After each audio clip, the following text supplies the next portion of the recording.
আন্দোলন তখন তুঙ্গে। রাজপথে ছাত্র জনতার অবিরাম স্লোগান, পুলিশের গুলি, মৃত্যু, সহিংসতা। হত্যা হামলার প্রতিবাদে কমপ্লিট শাটডাউন পায় 18 জুলাই। সেদিন সঙ্গীতাঙ্গনে নীরবতা ভাঙে একটি গান, নাম তার আওয়াজ ওঠা।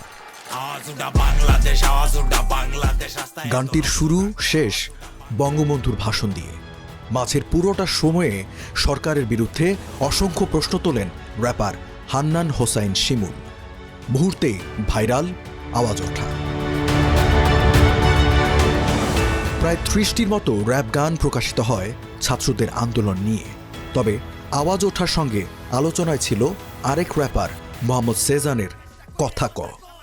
গান দুটি সবার কণ্ঠস্বরে পরিণত হয়েছিল, যা স্বৈরাচারী রক্তচক্ষুর বিরুদ্ধে কাজ করেছিল ট্রিগার হিসেবে।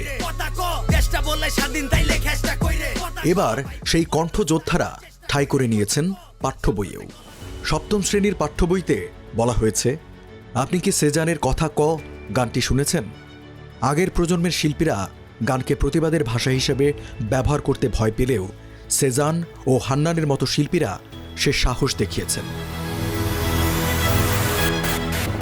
নতুন প্রজন্ম শিরোনামে ইংরেজি পাঠ্য বইয়ের সেই লেখায় বলা হয়েছে, তাদের র্যাপ গানগুলো 2024 সালের জুলাই বিদ্রোহের সঙ্গীতে পরিণত হয়েছিল। নতুন প্রজন্ম আর ভয় পায় না, তারা সাহসী এবং ব্যতিক্রম। নারায়ণগঞ্জের তরুণ র্যাপার হান্নান গানটি প্রকাশের মাত্র 1 সপ্তাহ পরেই 25 জুলাই গ্রেপ্তার হন। 12 দিন কারাবাস শেষে শেখ হাসিনা সরকারের পতনের পর মুক্তি পান তিনি। আন্দোলনের সময় শিক্ষার্থীদের ওপর হামলা দাগ কাটে হান্নান ও সেজানের মনে।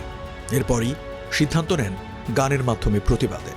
হান্নানের ভাষায়, আন্দোলনে আমার ভাইবোনদের রাস্তায় মারা হচ্ছিল। আবু সাইদের মতো অনেক শিক্ষার্থী গুলিবিদ্ধ হয়ে মারা গেছেন। সেই সময় আর চুপ থাকার অবস্থায় ছিলাম না। ভাবছিলাম আমার অবস্থান থেকে কিছু একটা করার। সেই চেষ্টা থেকেই আওয়াজ ওঠা। লেখা শুরু করার পর অটোমেটিক গানের কথাগুলো চলে আসছিল। মাত্র 2.5 ঘন্টায় লিখেছিলাম গানটি। অন্যদিকে সেজান জানান, জেদ থেকেই তিনি লিখেছেন কথা ক। সেজান বলেন, যে কোনো মানুষের দাবি থাকতেই পারে, সেটা নিয়ে যদি অত্যাচার করা হয় তাহলে আমাদের স্বাধীনতা কোথায়? সেই জেদ থেকেই গানটি লেখা।